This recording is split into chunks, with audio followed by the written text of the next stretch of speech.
ठीक है। तो फिल्टर आपके पास टॉपिक आ गया। फिल्टर ये क्या होता है? फिल्टर, अगर मैं फिल्टर शब्द को आपके सामने रखूं तो फिल्टर का मतलब होता है छानना। ठीक है, छानना शब्द को आप यूज कीजिए, फिल्टर किसे कहते हैं। तो आप जब छानना शब्द यूज करते हैं, छानना का मतलब होता है पर्टिकुलर किसी दो चीज जब मिक्स किया हुआ है उसमें एक चीज को हटाना, एक चीज को रिमूव करना या दो चीज को सेपरेट करना, इसी को हम लोग छानना बोलते हैं या फिल्टर करना कहते हैं। जैसे मेरे पास कंकड़ मिला हुआ यानी मिट्टी मिला हुआ गंदा पानी है, तो आप कपड़ा लेते हैं, छानते हैं तो वो गंदा ऊपर रह जाता है और साफ पानी नीचे आ जाता है। मतलब फिल्टर का मतलब ये हुआ जब दो या दो से अधिक क्वांटिटी मिला हुआ रहता है, उसमें से पर्टिकुलर एक क्वांटिटी को सेपरेट करने के लिए हम लोग फिल्टर का यूज करते हैं। ये फिल्टर का वर्ड का मीनिंग हुआ। लेकिन हम लोग पढ़ रहे हैं इलेक्ट्रॉनिक्स, तो इलेक्ट्रॉनिक्स में जो फिल्टर यूज होगा वो इलेक्ट्रॉनिक्स फिल्टर कहलाएगा। तो यहाँ पर कपड़ा का, छन्ना का, ये सब का यूज नहीं कर रहे हैं हम लोग, वो तो हमारे लाइफ का यूज होता है जो हम लोग जनरल लाइफ में यूज करते हैं। यहाँ हम लोग इलेक्ट्रॉनिक्स फिल्टर पढ़ रहे हैं तो कुछ सर्किट्स का यूज करेंगे, वो सर्किट मैं आपको बताऊंगा। सबसे पहले फिल्टर कहाँ आया, कब, कहाँ लगता है, ये समझिए। तो हम आपको पढ़ाए थे रेक्टिफायर, याद आया? क्या पढ़ाए थे? रेक्टिफायर।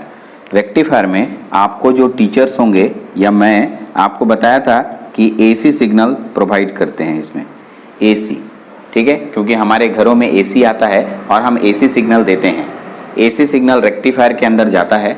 रेक्टिफायर के आउटपुट में, रेक्टिफायर के जो आउटपुट्स होते हैं इसमें आपको रेक्टिफायर, अगर आप फुल वेव रेक्टिफायर है या हाफ वेव रेक्टिफायर है, जो भी रेक्टिफायर होगा यहाँ पर आपको उसके अनुसार से आउटपुट सिग्नल प्राप्त होता है।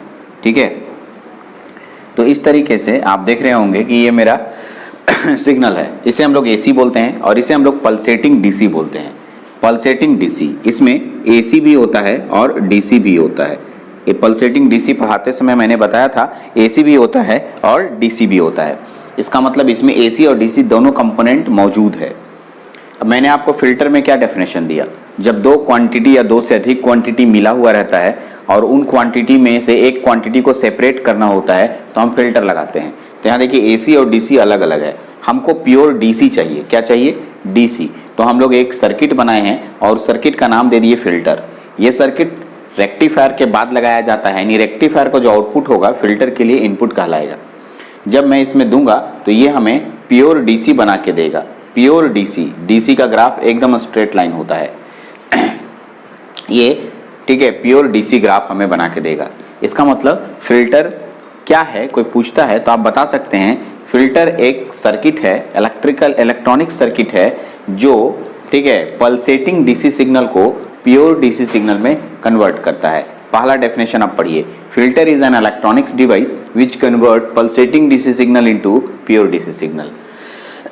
अब आइए मैं आपको कुछ बातें बताता हूँ। जो हमारे पास मोबाइल चार्जर होता है, मोबाइल चार्जर में सबसे पहले रेक्टिफायर लगा रहता है और रेक्टिफायर के बाद फिल्टर लगा रहता है और उसके बाद एक और भी पढ़ेंगे रेगुलेटर, वो भी सिलेबस में है। तीनों लगने के बाद आपका एक चार्जर बनता है। चार्जर अकेले काम नहीं करता है, चार्जर जो है घर से एसी लेता है और आपको मोबाइल में डीसी देता है।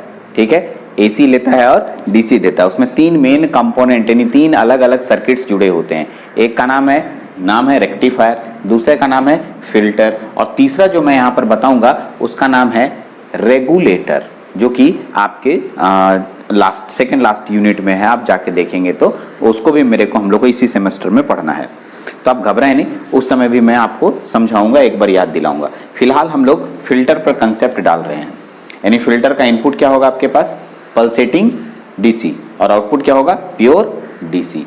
तो इतना पता चल गया कि फिल्टर रेक्टिफायर के बाद लगाया जाता है और रेक्टिफायर का जो आउटपुट होता है इसमें एसी और डीसी दोनों होता है। इसमें से हमको सिर्फ डीसी छान के निकालना है, तो उसके लिए हमको फिल्टर नाम का सर्किट्स का यूज करना होगा। इसे ही इलेक्ट्रॉनिक्स फिल्टर कहते हैं। ये आपके पास यहाँ तक हो गया, यहाँ तक में कोई दिक्कत नहीं होना चाहिए। अब क्वेश्चन आता है कितने तरह के फिल्टर होते हैं सर? ठीक है, मतलब फिल्टर को भी अलग अलग कैटेगराइज किया गया है, कितने तरह के फिल्टर होते हैं। यदि मैं फिल्टर के बारे में बात करूं तो दो तरह से फिल्टर को कैटेगराइज किया जाता है, अकॉर्डिंग टू कंपोनेंट।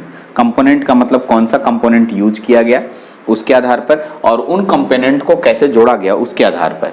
ठीक है। तो अकॉर्डिंग टू कंपोनेंट और अकॉर्डिंग टू कॉन्फ़िगरेशन बोलते हैं, उन कंपोनेंट को सीरीज में जोड़ा गया, पैरेलल में जोड़ा गया, कैसे जोड़ा गया, उसके आधार पर, ठीक है, हम लोग अलग बनाते हैं। तो इस तरह से फिल्टर के टाइप्स पे आते हैं, ठीक है। हम लोग दो तरह से बांटे, तो फिल्टर के जो टाइप्स होते हैं दो तरह से मैंने बांटा। एक का नाम है, इसके दो टाइप्स मिलते हैं, मैं इसके दोनों के नाम लिख रहा हूं। पहला जो नाम है, इसका नाम है कैपेसिटर इनपुट फिल्टर। क्या नाम दिया? Capacitor input filter, capacitor input filter, ठीक है। या किसी किसी किताब में इसका नाम रहता है shunt capacitor filter, shunt capacitor filter, shunt capacitor filter, दोनों नाम एक ही है। या तो आप कैपेसिटर इनपुट फिल्टर बोलिए या शंट कैपेसिटर फिल्टर बोलिए। इसका जो दूसरा टाइप्स होता है उसको देखिए, उसका नाम है, ठीक है, एक होता है chalk input filter, chalk input filter, chalk input filter, नया शब्द आ रहा है, चॉक इनपुट फिल्टर। या इसका दूसरा नाम होता है series inductor filter, series inductor filter, series inductor filter, chalk inductor को कहते हैं, इंडक्टर। अब आप बोलेंगे सर कैपेसिटर और इंडक्टर, जी, फिल्टर बनाने में दो कंपोनेंट मुख्य भूमिका निभाता है, ठीक है। कौन कौन? एक कैपेसिटर मुख्य भूमिका निभाता है, ठीक है, और एक इंडक्टर। यानी यही दो ऐसा कंपोनेंट है जो फिल्टर बनाने का काम करता है, छानने का काम करता है। कैसे करता है वो भी मैं आपको समझाऊंगा, आप चिंता नहीं करें, एकदम अच्छे से समझ में आएगा। लेकिन फिलहाल इतना पता चल गया कि इसको फिल्टर को बनाने में हम लोग दो कंपोनेंट का प्रयोग करेंगे, एक कैपेसिटर और एक इंडक्टर, ठीक है। कैपेसिटर को आप C से डिनोट करते हैं और इंडक्टर को L से। इस पर न्यूमेरिकल भी बना चुके हैं राजीव सर, आपके पहले चैप्टर में आपको बताए हैं, ठीक है। फिर भी मेरा काम है थोड़ा सा इस पे एक्सप्लेन करना, जो कि मैं बताऊंगा कि क्यों ये फिल्टर में यूज किया गया। आगे बढ़ते हैं। अगर मैं कॉन्फ़िगरेशन के आधार पर बात करूं तो कॉन्फ़िगरेशन के आधार पर फिल्टर को, ठीक है, कॉन्फ़िगरेशन के आधार पर फिल्टर को, ठीक है, दो कैटेगरी में बांटा गया है, ठीक है, दो कैटेगरी में। एक का नाम है LC फिल्टर, ठीक है, LC फिल्टर, और एक का नाम है CLC फिल्टर, ठीक है। और इसी CLC फिल्टर का दूसरा नाम पाई फिल्टर होता है। कौन सा फिल्टर होता है? पाई फिल्टर होता है। तो हम लोग के पास कुल मिला के दो फिल्टर बनाए गए, LC फिल्टर और दूसरा नाम है CLC फिल्टर या पाई फिल्टर। यानी कि हम लोग आपको यहाँ पर कुल मिलाकर, ठीक है, 1 2 3 4 तरह के फिल्टर मैं आपको यहाँ पर बताऊंगा। इसमें एक और फिल्टर हम लोग पढ़ते हैं लेकिन उसका ज़्यादातर किताबों में नहीं देखने को मिलता है, उसका नाम है RC फिल्टर, ठीक है। तो मैं इस पर भी बात कर लूँगा। आपका एक और फिल्टर आता है RC फिल्टर, इस पर भी हम लोग बात कर लेंगे। तो फिलहाल हम लोग के पास कुल मिला के 5 फिल्टर दिख रहे हैं। पांचों फिल्टर पे हम लोग पूरा अच्छे से स्टडी करेंगे फिल्टर क्या होता है। लेकिन फिल्टर क्या होता है, इस फिल्टर को समझने से पहले हम लोग दो, हमारे पास और एक कंपोनेंट है, इन दो कंपोनेंट का मेन कैरेक्टरिस्टिक को समझेंगे। दूसरा हम लोग का जो टॉपिक इसके बाद है कि what is the need of filter, हम लोग नीड जानेंगे, नीड ऑफ फिल्टर के बारे में जानेंगे, ठीक है। क्या मैंने बोला? Need of filter, need of filter. Need of filter का मतलब समझा, ठीक है, कि हम लोग को फिल्टर की जरूरत क्यों पड़ी, क्यों फिल्टर बनाएंगे हम लोग। तो ये क्वेश्चन और व्हाट इज द C और L के बारे में मैं आपको थोड़ा सा बात बताता हूँ। अगर ये दो बात समझ गए तो फिल्टर के अगले स्टेज यानी कि कोई एक टाइप के फिल्टर पे हम लोग बात करना शुरू कर देंगे। चलिए आते हैं नीड पर। नीड ऑफ फिल्टर, हमारे पास फिल्टर की जरूरत क्यों पड़ी? फिल्टर की जरूरत पड़ती है कि दो, मैंने रीजन लिखा है। हम जानते हैं कि हम लोग के पास जो रेक्टिफायर होता है, रेक्टिफायर का जो आउटपुट होता है उसमें ढेर सारा रिपल कंटेंट होता है। रिपल का मतलब होता है अनवांटेड सिग्नल, जो हमको जरूरत है वो नहीं चाहिए फिर भी उसमें आ रहा है, अनवांटेड सिग्नल, दैट्स रिपल कहते हैं, ठीक है। उस रिपल को हटाने के लिए हम इसी फिल्टर का प्रयोग करते हैं। यानी फिल्टर रिपल कंटेंट को रिड्यूस करने का काम करता है, एकदम जीरो नहीं कर देता है लेकिन रिड्यूस करता है। दूसरा है कि हम जानते हैं कि पल्सेटिंग डीसी में AC और DC दोनों होता है, लेकिन हमको प्योर DC चाहिए। तो फिल्टर सर्किट ही एक ऐसा सर्किट है जो प्योर DC में कन्वर्ट करता है। तो दो इसके यूज हुए, कौन कौन? एक तो मैंने बोला कि रिपल को कम करता है, ये पहला बात हुआ, और दूसरा ये पल्सेटिंग DC सिग्नल से DC में कन्वर्ट करता है फिल्टर के द्वारा। तो दो कारण है जिसके कारण हम फिल्टर का प्रयोग करते हैं। दो नीड्स हुआ, ठीक है, दोनों को आप लिख लीजिए, हमें अब बताने वाला हूँ, ठीक है। ये तो हो गया नीड की क्यों जरूरत पड़ा फिल्टर।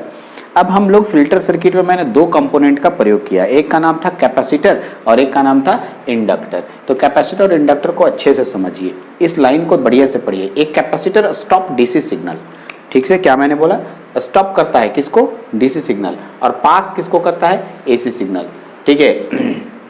एसी को पास करता है, डीसी को स्टॉप करता है। सर ये बात समझ में नहीं आया, कैसे? तो चलिए कैपेसिटर को कैसे दिखाते हैं, ये देखिए, कैपेसिटर का सिंबॉलिक रिप्रेजेंटेशन सी होता है, ठीक है, आप जानते हैं। और इसका यूनिट जो होता है, यूनिट फैराड होता है। ये सब पढ़ा दिए हैं सर आप लोगों को, मैं इस पे नहीं जाऊँ। लेकिन इसके अंदर रिएक्टेंस होता है, इसके अंदर रिएक्टेंस पता होगा, रिएक्टेंस, ये आप एक्स्ट्रा टॉपिक लिखिएगा, ये आपके सिलेबस में नहीं है, मैं आपको समझा रहा हूँ क्योंकि फिल्टर पढ़ाने में उसी के नीचे एक्स्ट्रा लिख करके इसको लिखिएगा, ताकि आपको लगे यहाँ ये हमारा सिलेबस नहीं है, हम इसमें यूज होगा इंडक्टर कैपेसिटर। तो मैं पहले इसके बारे में बता दूँ, क्योंकि पढ़ाते समय डायरेक्टली मैं बोलूँगा इंडक्टर और कैपेसिटर में ये होता है, तो आप समझेंगे। रिएक्टेंस जिसे आप बोलते हैं एक्स सी, रिएक्टेंस एक्स सी बराबर 1/2πfc होता है। ये फॉर्मूला आपको पढ़ाया गया है, ठीक है, यानी कि ये किसी भी कैपेसिटर के अंदर का रिएक्टेंस होता है। अब सुनिए, ठीक है, फॉर डीसी के लिए, अब देखिए डीसी के लिए बात करता हूं मैं। डीसी में फ्रीक्वेंसी का मान, for DC frequency is equal to 0, ठीक है, फ्रीक्वेंसी का मान 0, ध्यान दीजिएगा, फ्रीक्वेंसी का मान 0। सो इसलिए ये इंपॉर्टेंट पॉइंट है, ध्यान से देखेंगे। फॉर डीसी के लिए हम लोग जानते हैं फ्रीक्वेंसी क्या होता है, 0।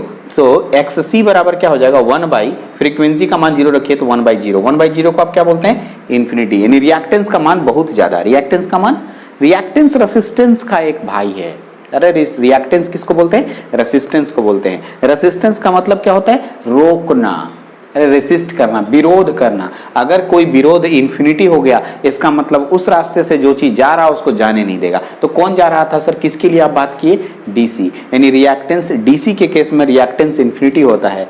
इन डीसी, ठीक है, रिएक्टेंस इन डीसी, रिएक्टेंस, ठीक है, reactance in DC, reactance of capacitor, reactance of capacitor, ठीक है, is infinite, so infinite, so it stop DC signal, DC signal. Similarly, ये तो हो गया पहला। एसी के लिए, फॉर एसी, ठीक है, फ्रीक्वेंसी, ठीक है, प्रेजेंट, फ्रीक्वेंसी पाया जाता है, प्रेजेंट फ्रीक्वेंसी पाया जाता है। तो फ्रीक्वेंसी मान लो 10 है, तो 1/10 हुआ। 20 अगर इसका मान लेते हैं तो 1/20, 30 लेते तो 1/30। जैसे जैसे फ्रीक्वेंसी ज्यादा रखिएगा उतना कम वैल्यू आएगा, रिएक्टेंस का मान उतना कम होगा, ठीक है।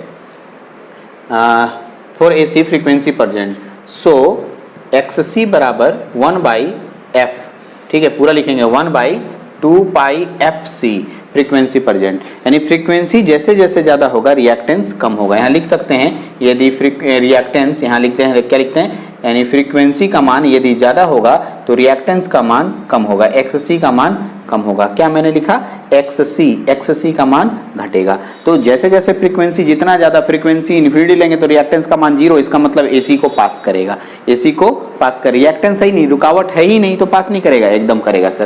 तो ये मेरा, इस बात को एकदम अच्छे से याद रखिएगा, ये हमारा कैपेसिटर का बात हो गया। अब हम लोग इंडक्टर पे बात करते हैं। इंडक्टर को कैसे दिखाते हैं, अगला पॉइंट देख लीजिए। इंडक्टर को दिखाने का तरीका होता है, एक लाइन ऐसे ऐसे ऐसे ऐसे, ये इंडक्टर हो गया, इसे एल सूचित करते हैं। क्या सूचित करते हैं, एल से सूचित करते हैं। और इसका जो यूनिट होता है इसे हेनरी कहते हैं, हेनरी, ये यूनिट हेनरी हो गया। अब आइए, एल इंडक्टर हो गया, इसका जो रिएक्टेंस होता है इसे रिएक्टेंस नाम देते हैं, रिएक्टेंस को हम लोग एक्सएल के नाम से जानते हैं। एक्सएल बराबर होता है 2πfl, ठीक है। चलिए, तो ये फॉर्मूला हो गया। अब आइए, in DC case, in DC में, इन डीसी फ्रीक्वेंसी बराबर क्या होता है, 0, फ्रीक्वेंसी 0। तो फ्रीक्वेंसी 0 होगा, सो आप लिख सकते हैं एक्सी बराबर क्या हो जाएगा, 0, यानी रिएक्टेंस 0। तो रिएक्टेंस 0 का मतलब रिएक्टेंस है ही नहीं, तो डीसी क्या होगा, पास हो जाएगा, डीसी पास हो जाएगा सर, ठीक है। इन डीसी, ठीक है, XC बराबर 0, सो इंडक्टर पास कर देता है DC को। ठीक है, अब देखो लिख रहे हैं यहाँ पर अगला पॉइंट, इन एसी फ्रीक्वेंसी पाया जाता है, फ्रीक्वेंसी प्रेजेंट। सो XC बराबर ठीक है क्या होगा, XC बराबर 2 पाई f इंटू L होगा। जैसे जैसे फ्रीक्वेंसी ज्यादा होगा, यहाँ लिख सकते हैं फ्रीक्वेंसी जितना ज्यादा होगा XC का मान उतना ज्यादा होगा। मान लो फ्रीक्वेंसी बहुत ज्यादा हो गया तो रिएक्टेंस का मान बहुत ज्यादा हो गया। रिएक्टेंस मतलब रुकावट, किसको रोकेगा, AC। It stop AC signal, ये AC सिग्नल को स्टॉप करता है।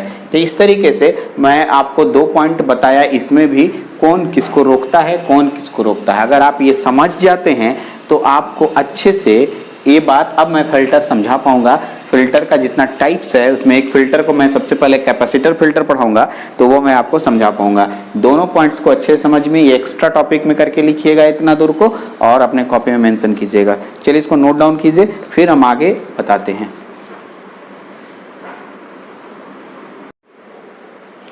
आते हैं तो सबसे पहले हम लोग पढ़ने जा रहे हैं, उसका नाम है capacitor input filter, shunt capacitor filter या सी फिल्टर। हम लोग के पास ये फिल्टर है, इस फिल्टर को हम लोग डिटेल स्टडी करने जा रहे हैं यहाँ पर। चलिए तो इसको देखते हैं, समझते हैं अच्छे से। पहले पॉइंट बाय पॉइंट मैं पढ़ देता हूँ अच्छे से, क्यों पढ़ा, क्या नाम पढ़ा, कैसे इसका नाम होता है और कैसे काम करता है। ऐसे आप बोर्ड में बहुत सारा चीज़ देख रहे हैं, मैं एक एक करके सबको समझाऊंगा और आप देखते जाइएगा, सब समझ में भी आते जाएगा। सबसे पहले capacitor input filter is used to reduce the ripple content present in the output of rectifier। इसका मतलब ये हुआ कि किसी रेक्टिफायर के आउटपुट में जो रिपल कंटेंट आता है, क्या रिपल कंटेंट, हाफ वेव या फुल वेव रेक्टिफायर जो भी आप यहाँ लेंगे सर्किट, उसके आउटपुट में रिपल कंटेंट आएगा, उसको हटाने के लिए ये मैंने फिल्टर लगाया है। ठीक है, इसी को फिल्टर कहते हैं हम लोग। आगे बढ़ते हैं और हम लोग प्योर डीसी सिग्नल आउटपुट में लेते हैं। हम लोग क्या लेते हैं, प्योर डीसी सिग्नल आउटपुट में लेते हैं। ठीक है, हम लोग के पास आउटपुट में प्योर डीसी सिग्नल प्राप्त होता है। चलिए तो यहाँ देखिए मैंने क्या लिखा है, AC input, half wave rectifier, full wave rectifier, कुछ भी ले लीजिए, कैपेसिटर लगाया है और बी आउटपुट में डीसी प्राप्त हो रहा है। ओके, ध्यान से सुनेंगे। यहाँ जो कैपेसिटर लगाए हैं आप किसी भी लोड या रेक्टिफायर के कैसे लगाए हैं, पैरेलल में लगाए हैं। रेक्टिफायर सर्किट है ये, और इसके क्या चीज में लगाए हैं आप, समानांतर क्रम में लगाए हैं। आप देख रहे हैं यहाँ समानांतर क्रम लगा हुआ है। ठीक है, देखिए ना, इसके पैरेलल में लगा हुआ है, इसीलिए इसका नाम शंट कैपेसिटर फिल्टर कहा जाता है। शंट का मतलब पैरेलल होता है, जो कि हम लोग यहाँ पर लिखे हैं। In capacitor filter, capacitor C is connected across parallel the rectifier circuit. In the rectifier circuit, this capacitor is putted before load resistance के पहले और half wave full wave rectifier के पैरेलल में लगाया जाता है। जैसे ही मैं इस शब्द को बोला तो आपके दिमाग में क्वेश्चन आ गया होगा कि सर इस कैपेसिटर को सीरीज में क्यों नहीं लगाए आप, पहला क्वेश्चन उठ गया ना, सीरीज में आप क्यों नहीं लगाए। तो इस क्वेश्चन का भी जवाब हम देंगे आपको अभी, कि कैपेसिटर को पैरेलल में ही लगाया जाता है, ऐसा कोई खास बात है क्या कि इसको सीरीज में भी लगा सकते हैं, तो उसका भी जवाब आपको मिलेगा। थोड़ा इंतजार कीजिए, बहुत अच्छे से जवाब दूंगा। ठीक है, आइए, the block diagram of shunt capacitor filter is this. ये हम लोग ब्लॉक डायग्राम बनाए, सिंपली डायग्राम, अभी सर्किट डायग्राम नहीं बनाए क्योंकि अंदर में सर्किट नहीं पता है आपको। सर्किट आप पूरा सर्किट डायग्राम यहाँ पर दिखता है। अब देखिए मेरे पास 3 तरह के रेक्टिफायर है। ठीक है, एक है हाफ वेव रेक्टिफायर, एक है फुल वेव रेक्टिफायर और एक है सेंटर टैप रेक्टिफायर। आप एग्जाम में ये नहीं बोलता है, वो बोलता है कि कैपेसिटर फिल्टर को एक्सप्लेन करो। ये नहीं बोलता है कि हाफ वेव लो, फुल वेव लो या फिर सेंटर टैप लो, कुछ भी आप ले सकते हैं। तो मैं सबसे टफ वाला सेंटर टैप उठाया हूं और सेंटर टैप का कैपेसिटर फिल्टर मैं एक्सप्लेन कर रहा हूं। देखिए यहाँ तक जो फोटो है, इधर वाला फोटो वही फोटो है ये दोनों, और इधर जो फोटो है ये जो आपके पास दिख रहा है इसे हम लोग क्या बोलते हैं, याद कीजिए, ये पूरा का पूरा सेंटर टैप रेक्टिफायर है। ठीक है, तो एक लड़का बोला सर आप तो यहाँ रेजिस्टेंस बना दे, अरे यार उसी को खींच के ऐसा लगानी है क्या, खाली इंडक्टर ये वाला कैपेसिटर हटा दोगे तो फिर वही आपका full wave rectifier, centre tap full wave rectifier बन जाएगा।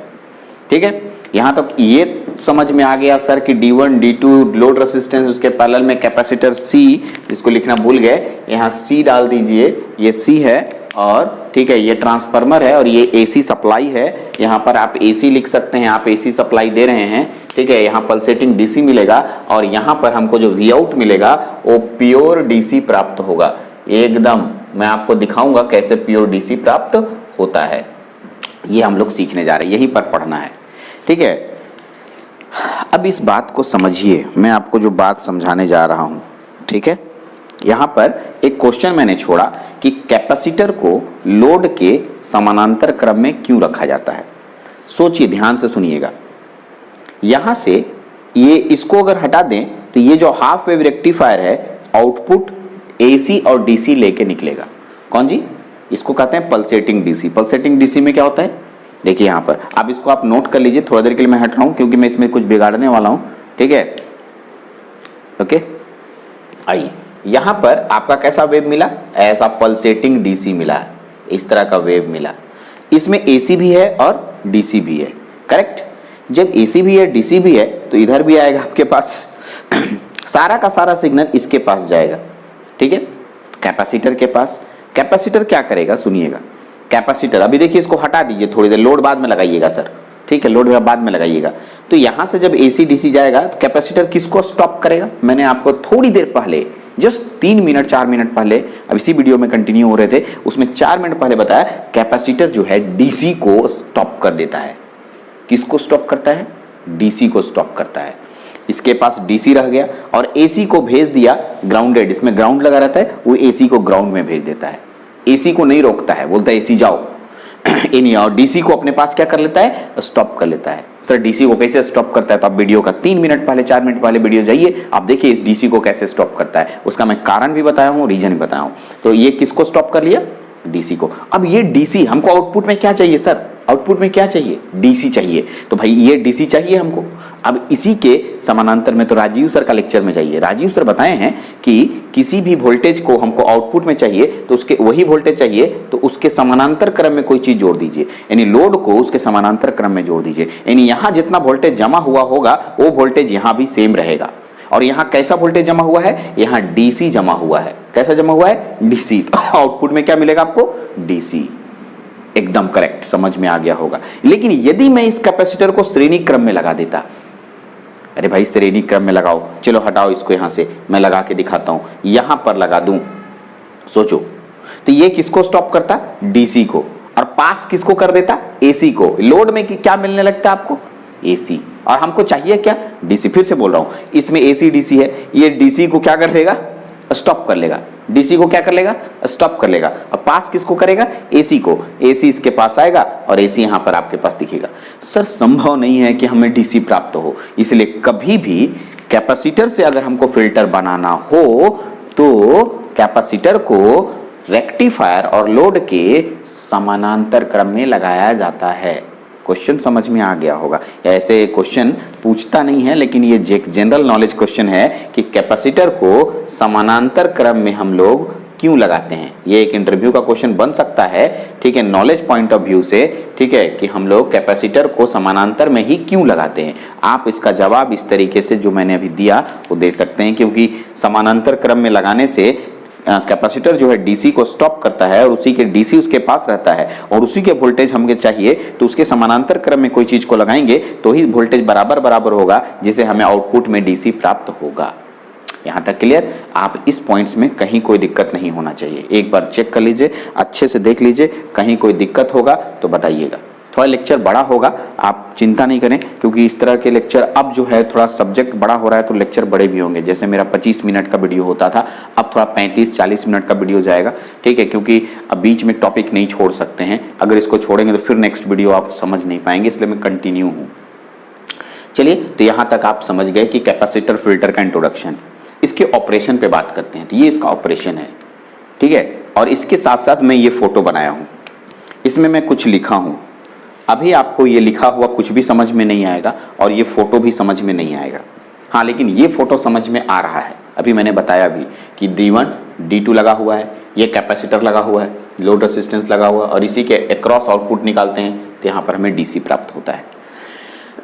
सर इसमें ये कैसे काम करता है एग्जैक्टली और ऐसे कैसे आ गया और डीसी कहाँ दिख रहा है, इसको समझाइए। तो इन सब को समझने के लिए, इस वेवफॉर्म को समझने और इस सर्किट को, ऑपरेशन को समझने के लिए हम लोग आगे बढ़ते हैं। इसको मैं रब करने जा रहा हूँ, इसको भी नोट कीजिए कॉपी में और इसको भी नोट कीजिए। मैं इसको रहने दूंगा लेकिन इधर मैं इसके ऑपरेशंस को नोट डाउन 1 बाय 1 करूंगा, तो अच्छे से आप इसको नोट डाउन कीजिए, फिर मैं आगे बढ़ता हूँ। देखिए अब मैं इसके ऑपरेशन पे जा रहा हूँ। ऑपरेशन को अच्छे से समझिए, यहाँ से थोड़ा कंसंट्रेशन से वीडियो को धीरे धीरे देखिएगा। इसको ऑपरेशन समझने के लिए मैंने ये फ़ोटो बनाया है। फ़ोटो कैसे बनता है ये मेरा काम है बताना। मैं थोड़ी देर में इसको सभी को एक्सप्लेन कर दूंगा, पूरा अच्छा से एक्सप्लेन हो भी जाएगा।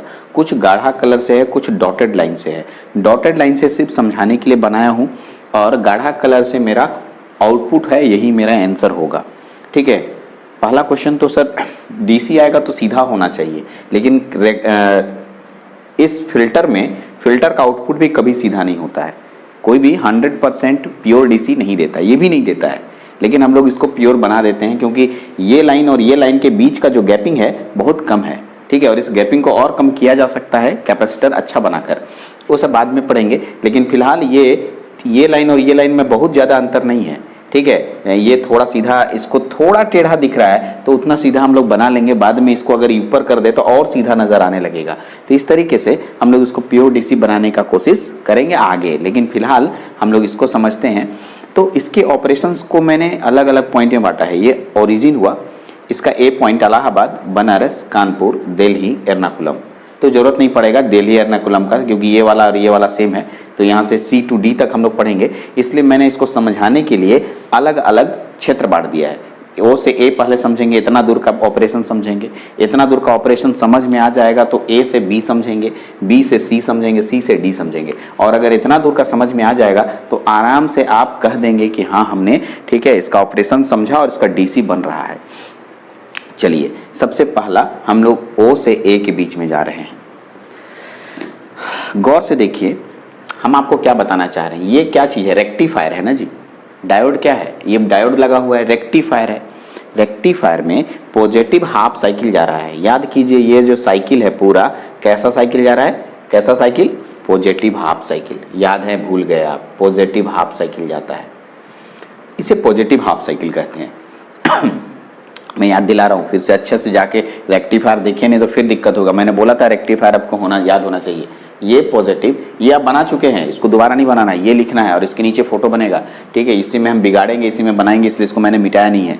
ये पॉजिटिव, ये नेगेटिव, ये पॉजिटिव, ये नेगेटिव। जैसे ही ऐसे बना ये पॉजिटिव। अभी यहीं तक का बात करेंगे हम, यहीं तक का, ए तक बात किए हैं, ए से आगे हम बात नहीं कर रहे हैं, ए तक बात करेंगे। यहाँ तक में क्या हुआ? फिर भी यहाँ से यहाँ तक भी तो वही बात हुआ ना सर। पॉजिटिव आधा पॉजिटिव थोड़ी होता है, पॉजिटिव आधा बड़ा नहीं होता है। तो ये पॉजिटिव नेगेटिव पॉजिटिव नेगेटिव, ये कैसा हो जाएगा? देखिए तो फॉरवर्ड बायस, और ये क्या हो जाएगा? Reverse bias. ठीक है, चलिए शुरुआत में ये जो कैपेसिटर है, मान के चलिए, मानना ही है आपको, जरूरी है कि कैपेसिटर में कोई वोल्टेज नहीं है। फिर से मैं बोल रहा हूँ, इस कैपेसिटर में शुरुआती दौर में आपको मान के चलना है कोई वोल्टेज नहीं है। मैंने पहला लाइन वही लिखा है, the initial voltage of capacitor C is assumed to be 0। बिना माने नहीं बनेगा, इसलिए आपको शुरुआत में कैपेसिटर का वोल्टेज क्या मानना है? 0 मानना है। मैंने 0 मान लिया। आइए, ठीक है, आइए फर्स्ट पॉजिटिव हाफ साइकिल में क्या हो रहा है? फर्स्ट पॉजिटिव हाफ साइकिल में यहाँ पर तक जा रहे हैं तो ये फॉरवर्ड बायस हो रहा है और ये रिवर्स बायस हो रहा है। अच्छा से देखिएगा, फॉरवर्ड बायस, तो फॉरवर्ड बायस होने के कारण ये वाला सर्किट क्लोज सर्किट होगा। देखिए मैं क्लोज सर्किट बना रहा हूं और ये वाला सर्किट क्या हो जाएगा? ओपन हो गया। दिखा, ये हो गया क्लोज सर्किट। देख लीजिए क्लोज सर्किट। करंट यहां से जाएगा, करंट इधर तो नहीं ना जाएगा सर, देखिए तो ठीक से देखिएगा, यहां से जा रहा है, आराम से देखिएगा, इधर ये वाला करंट इधर जा रहा है, इधर आएगा, क्या ऐसे जाएगा क्या? इधर यहाँ तो टूटा हुआ है, करंट ही नहीं आएगा। करंट इधर जाएगा, करंट कैपेसिटर में भी जाएगा और करंट लोड में भी जाएगा, दोनों में जाएगा जी। इसमें भी जाएगा क्योंकि करंट बढ़ता है, इसमें भी जाएगा, इसमें भी जाएगा, दोनों फिर मिलेगा, मिलने के बाद यहाँ एक खत्म होगा, इसी में पूरा चलेगा। ठीक है, और ऐसी स्थिति में जब कैपेसिटर में करंट आएगा तो कैपेसिटर चार्ज होना शुरू हो जाएगा। ठीक है, कैपेसिटर में जब करंट आता है तो कैपेसिटर चार्ज होना शुरू हो जाता है, इसी बात को मैंने लिखा हूं। और चार्ज होते होते ए बिंदु पर सबसे अधिक वोल्टेज आता है, आपको मालूम होगा ये जो है पीक पॉइंट कहलाता है और इसे वीएम कहते हैं। तो यहां पर अधिकतम वोल्टेज मिला, तो यहां जितना वोल्टेज होता है कैपेसिटर के पास उतना ही वोल्टेज जमा हो जाता है। जितना वोल्टेज दीजिएगा उतना वोल्टेज तक कैपेसिटर जमा कर लेगा। अधिकतम वोल्टेज हम कितना दिए, वीएम, तो यानी कैपेसिटर का वोल्टेज कितना हो गया, वीएम। अभी यहीं तक बात कर रहे, बार बार बोल रहा हूं, इससे आगे नहीं बढ़ना है, इसके आगे भी बताऊंगा कहानी, अभी वोल्टेज वीएम। तो अब बताइए जो बातें मैंने बोला उसको मैं लिखा हूं, देखिए मैं पढ़ देता हूं एक बार। Initially voltage of a capacitor C is assumed to be 0 in first positive half cycle of the supply. D1 is in forward bias, D1 is in forward bias, D2 is in a reverse bias, ठीक है, D2 is in reverse bias. It act as an open switch, ये open switch की तरह काम करेगा। Diode D1 supply the current, diode D1 supply the current to capacitor for charging के लिए and load resistance को भी देगा, ठीक है, यहाँ तक point clear. At point A पर, ये वाला ग्राफ हम लोग लेके चल रहे हैं, ए पॉइंट पर अधिकतम वोल्टेज जाएगा, ठीक है। Capacitor charges at peak voltage, यानी ये कैपेसिटर जो है पीक वोल्टेज वीएम तक चार्ज हो जाएगा, ठीक है, और वीसी बराबर वीएम हो जाएगा। तो सर एग्जाम में एक रीजन दिखा के उसका अलग से फोटो बनाइएगा, इसका अलग फोटो मैं दिखा रहा हूं, वही फोटो को कॉपी कर लीजिए, यहां पर देख लीजिए। मैं पूरा नहीं बनाऊंगा, सारा नहीं बना रहा हूं, देखिए क्या बना रहा हूं, आप समझ गए होंगे मैं क्या बताना चाहता हूं।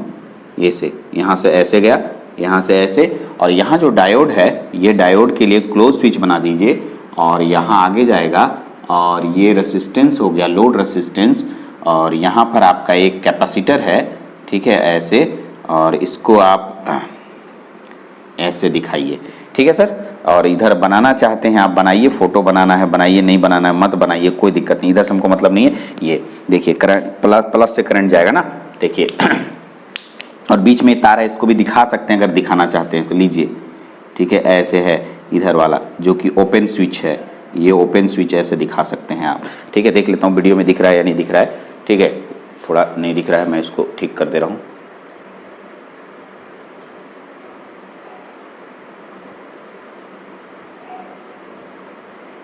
ठीक है, ओके कंप्लीट। देखिएगा यहाँ पर ये जो है ओपन स्विच हो गया, ठीक है, और ये कैपेसिटर सी ये ऊपर प्लस हो जाएगा और नीचे माइनस, और ये वोल्टेज कितना हो जाएगा, वीएम। देखिए करंट का डायरेक्शन देखिए, ये प्लस था तो करंट का डायरेक्शन यहाँ जाएगा, करंट इधर जाएगा, करंट इधर जाएगा, करंट इधर जाएगा, इधर नहीं जाएगा सर, ओपन है, करंट इधर जाएगा, करंट इसके पास जाएगा और इसके पास भी जाएगा, इधर जाएगा, इधर जाएगा, इधर जाएगा, इधर होते हुए इधर निकलेगा, इधर आएगा, और करंट यहाँ आएगा, दोनों मिलेगा, इधर आएगा, इधर आएगा, इधर आएगा, और ऐसे जाएगा। करंट के डायरेक्शन को अच्छे से दिखाइएगा, और यहाँ का वोल्टेज कितना हो गया, वीएम। बहुत अच्छे से मैंने पॉइंट्स बाय पॉइंट इसको बनाया। तो ये आपके पास पहला स्टेप हुआ जो कि मैं ए तक ले गया और आपका ग्राफ यहाँ से यहाँ तक बना, ठीक है, लोड रेसिस्टेंस का ग्राफ यहाँ से यहाँ तक बना। फर्स्ट में ऐसा बनता ही है, दूसरे बार में धीरे धीरे डाउनवर्ड होगा और मैं आपको दिखाता हूँ।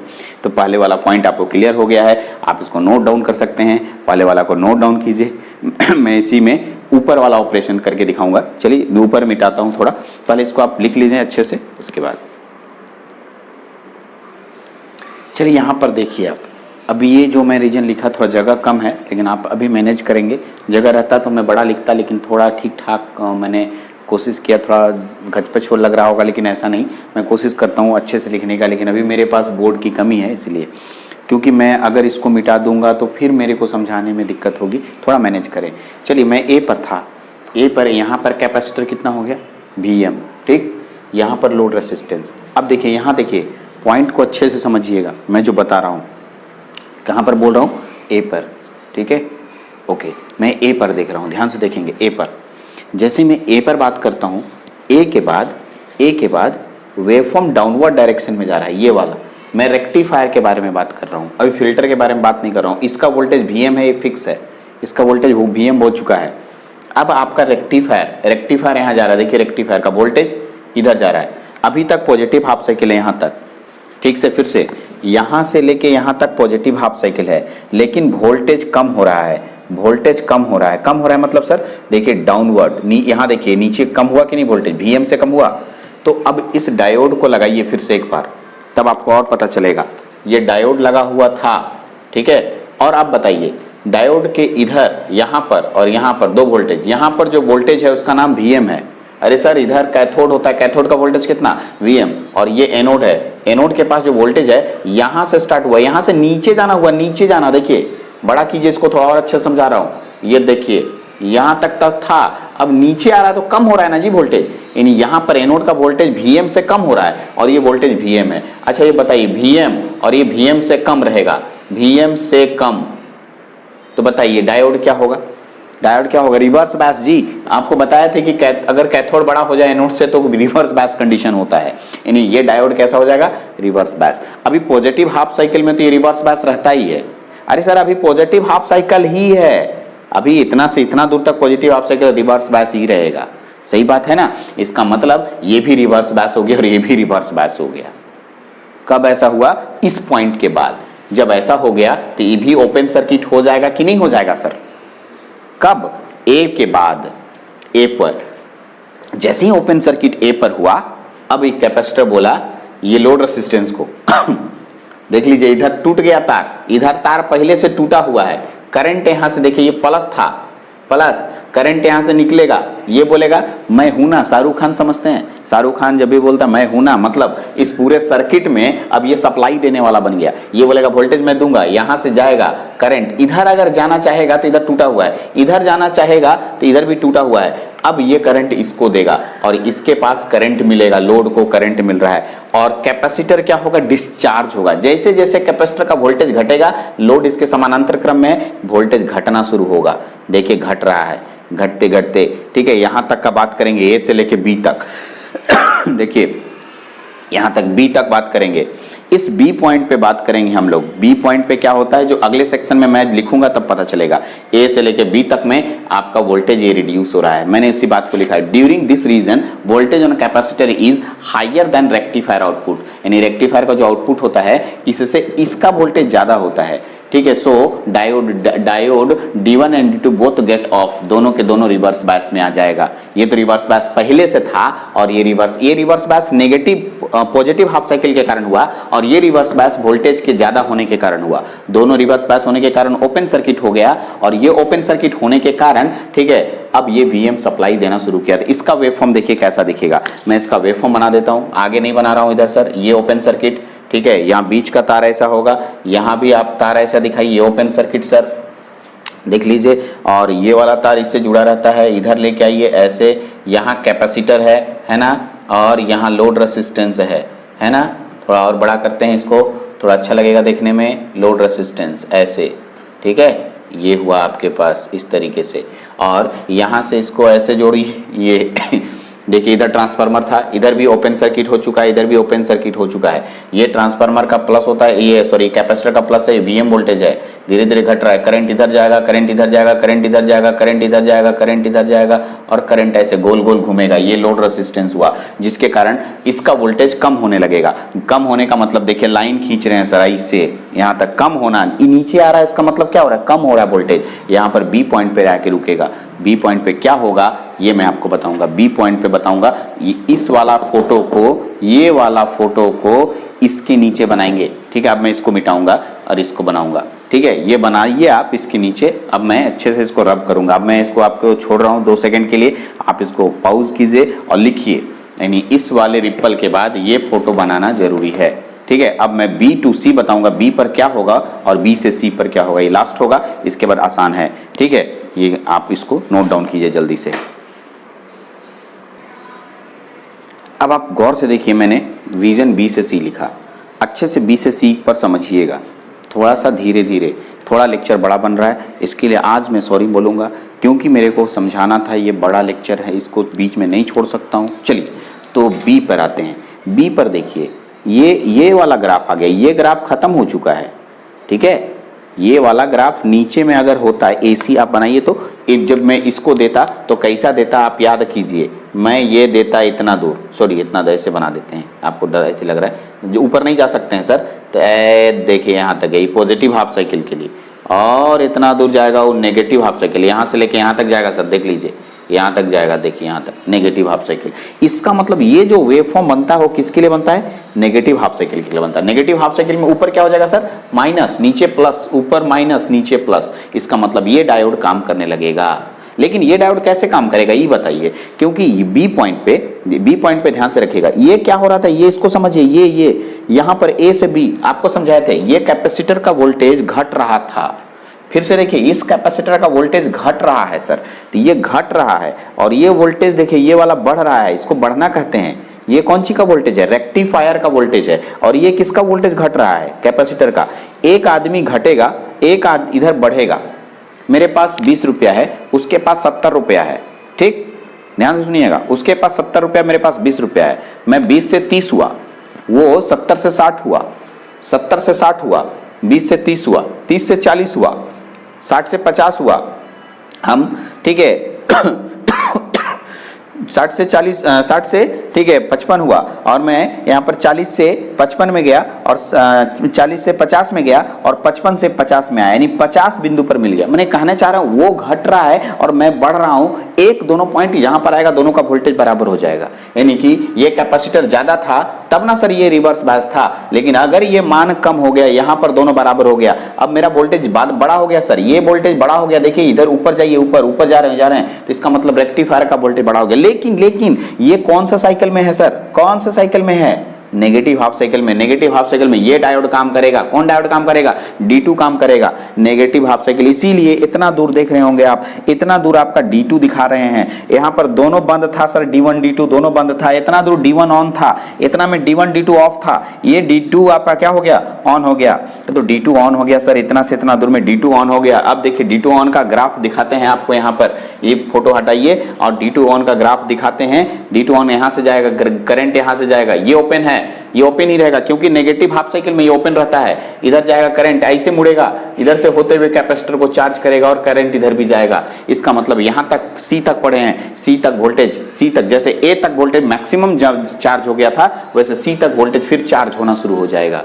ठीक है, सी तक फिर चार्ज हो जाएगा। कितना वोल्टेज तक चार्ज हो जाएगा? Vm वोल्टेज तक। तो अच्छे से लाइन बाय लाइन पढ़िए, मैंने उसी पॉइंट को जैसे अपनी भाषा में लिखा है ताकि आपको समझ में पूरा आ जाए। At B the instantaneous rectified voltage is equal to the voltage on the capacitor. ठीक है, एंड एट बी पॉइंट पर, यहाँ पर इधर का वोल्टेज घट रहा था, ये बढ़ा था, दोनों वोल्टेज यानी कैपेसिटर का वोल्टेज और रेक्टिफायर का वोल्टेज बराबर हो गया, इक्वल हो गया।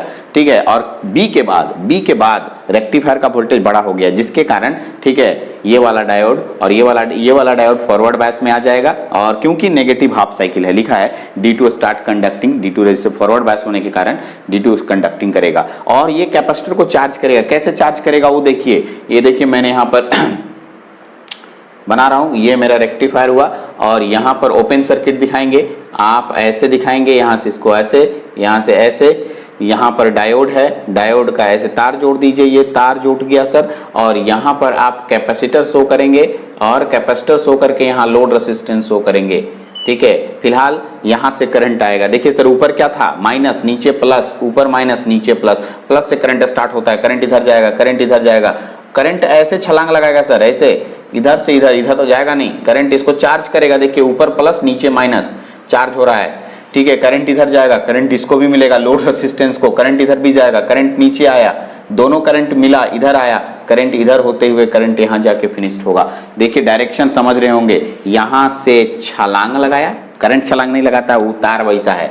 ठीक है, ऐसा नहीं कि एक बच्चा बोल देगा सर आप तो करंट को छलांग लगवा दिए थे। ठीक है, ऐसा मत समझना। ठीक है, तार ऐसा है, नहीं जोड़े हैं इसलिए, यहाँ ऊपर गया, इधर गया, इधर गया, ये तार इधर आया, दोनों मिल करके इधर आके यहाँ फिनिश्ड होता है, तो ये कंप्लीट है। इसका मतलब फिर से इसका वोल्टेज कितना हो गया? Vm। यहाँ पर चार्जिंग हुआ, क्या हुआ? चार्जिंग हुआ, यानी वोल्टेज चार्ज हुआ। ठीक है, अब लास्ट रीजन है C से D। तो अब देखिए A से B में जो रीजन आप लिखे थे, A से B में सेम कॉपी कर देना है C to D। यदि मैं यहाँ लिखूं, इसके नीचे वो वाला फोटो बनाएंगे, ये वाला फोटो आप बनाएंगे, देखिए इधर वाला फोटो ये। ठीक है ये आपका ऐसे है, यहाँ पर आप ऐसे बना सकते हैं, ये मेरा रेक्टिफायर ऐसे हुआ। ठीक है, ये देखिए यहाँ पर ऐसे दो तार, तो ये आपका ये फोटो यहाँ पर बनाएंगे, आप इसके नीचे बनाएंगे। और लास्ट में लिख रहा हूँ, लास्ट में रीजन कहाँ से कहाँ तक? रीजन कहाँ से कहाँ तक? एक बच गया, कौन सा रीजन जी? C to D। C2D में यहाँ कुछ नहीं लिखना है, सेम एज लिख देना, कहां से कहां तक, A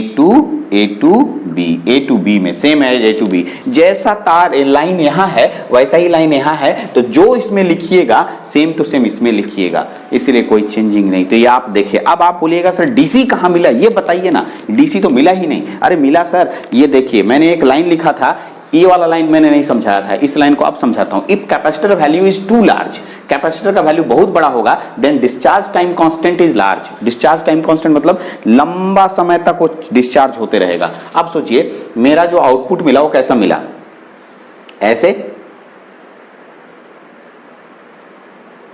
मिल रहा है। तो सर ऐसे तो ये डीसी तो हुआ नहीं, हम लोग कोई बात नहीं, डीसी देखो ये बहुत ज्यादा अंतर नहीं है, ये वाला लाइन और ये वाला लाइन के बीच में आ रहा है, तो इसी को रिपल कहते हैं। ये थोड़ा मोड़ा रिपल है, कम रह जाता है। लेकिन अगर मैं इसी को और दिखाता हूं, फोटो देखिए यहां तक ऐसे गया और ये लंबा सा ऐसे लगाते, फिर थोड़ा सा ऐसे लगाते, लंबा सा ऐसे लगाते, देखिए अब इसके बीच गैपिंग कम हुआ, यानी ये टाइम अगर हम बढ़ा दें, ये टाइम बढ़ा दें, टाइम कैसे बढ़ाएंगे, तो कैपेसिटर को बड़ा रखेंगे, कैपेसिटर को बड़ा रखने से ये डिस्चार्ज देर से होगा, डिस्चार्ज देर से होगा तो लंबा डिस्टेंस ट्रेवल करेगा, और लंबे डिस्टेंस ट्रेवल करने से स्ट्रेट लाइन जैसा दिखेगा।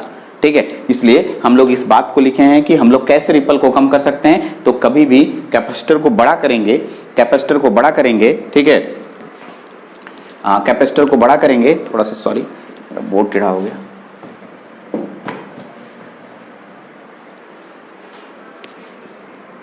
हाँ ठीक है, ओके। तो कैपेसिटर को बड़ा करेंगे तो टाइम एकदम स्टार्ट हो जाएगा। अभी अगर ये कम समझ में आया टाइम कांस्टेंट वाला, तो अभी और एक लेक्चर है, लेक्चर बड़ा हो गया है, तो घबराइए नहीं। और फिर से मैं अभी तो और भी 2-3 फिल्टर है, उसमें फिर से मैं समझाऊंगा कि एग्जैक्टली ये कैसे ऐसे होता है। ठीक है, इस पर भी बात करेंगे। तो ये पूरा लेक्चर जो था मेरा इस कैपेसिटर फिल्टर पे था, थोड़ा बड़ा बन गया, कोई घबराने की बात नहीं है, इसको अच्छे से नोट डाउन कीजिए। और ठीक है, अगले लेक्चर में मिलते हैं दूसरे फिल्टर पे, इंडक्टर फिल्टर नेक्स्ट लेक्चर होगा हमारा। Thank you very much lecture देखने के लिए।